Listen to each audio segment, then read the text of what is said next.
Do giants and dwarves exist? For Unsolved Mysteries. Our closest relative, Homo sapiens, the Neanderthals, is believed to have gone extinct around 40,000 years ago. The reason for their disappearance remains a mystery. While searching for answers, scientists continue to encounter difficult questions with traces identified as human, but of very unusual size. Some traces have been lost, but some are still being studied. For many reasons, modern science has not found the answer. Here are some of those traces. Oversized shins.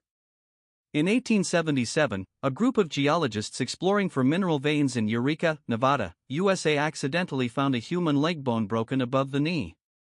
The leg bone was stuck in a block of rock. After trying to break the rock, the geologists were able to remove the bone, including the leg, ankle, and foot. The size of this leg bone is what is remarkable.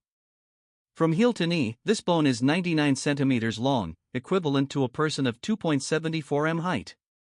This leg bone was then examined, and experts all came to the conclusion that it was a human bone, quite old. Later attempts were made to find the rest of the skeleton, but nothing was found.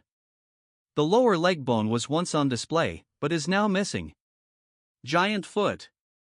In 1986, the American Anthropologist magazine published an article about the discovery of a footprint nearly 40 centimeters in West Virginia, USA. This size is equivalent to that of a person 2.13 meters tall.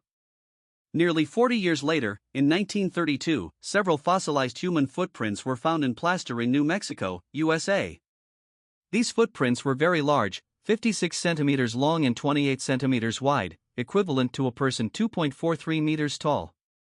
Another incident was mentioned in a book called Life Among the Paiutes written by Sarah Winnemucca Hopkins, the daughter of a Paiute Indian chief, and published in 1882. In it, she tells the story of a race of tall, muscular, red-haired people who existed at the same time as her people, who used their strength to invade burial grounds and eat human corpses. The story is not specifically dated, however. Sarah notes that the Paiutes defeated the last of the tall people sometime in the 19th century. At the time of the book's publication, many believed the story of the red-haired cannibal was fabricated, but in 1912, a series of red-haired mummies were found in Lovelock, Nevada, where the Paiute people once lived. The largest of the mummies was found to be 7 feet, 2.13 meters, long. Some are still preserved and on display in museums and universities in Nevada, USA. Tiny mummy. In October 1932, a group of geologists exploring the Pedro Mountains in western Wyoming found a strangely colored geological strip. They thought they had found an area rich in minerals, so they set up mines and began exploring. After the mine exploded, they saw a crevice in the rock. When the dust settled, they peered in and were surprised to find a mummy sitting upright with its arms crossed and legs crossed on a rock ledge. X-ray images have shown that this is indeed a complete human mummy, just very small, 35 centimeters tall, weighing 4.5 kilograms. Experts believe that this mummy still has its complete set of teeth, including wisdom teeth. This has ruled out the possibility that it is a baby mummy. Biologists believe that this is a mummy of a person about 65 years old. A tiny mummy in the arms of a normal adult man. Photo, Casper College Western History Center. There is still a theory that it is actually a child, but suffering from progeria. However, scientists have ruled out this theory because progeria does not cause wisdom teeth to grow. Pre-Inca microtunnel.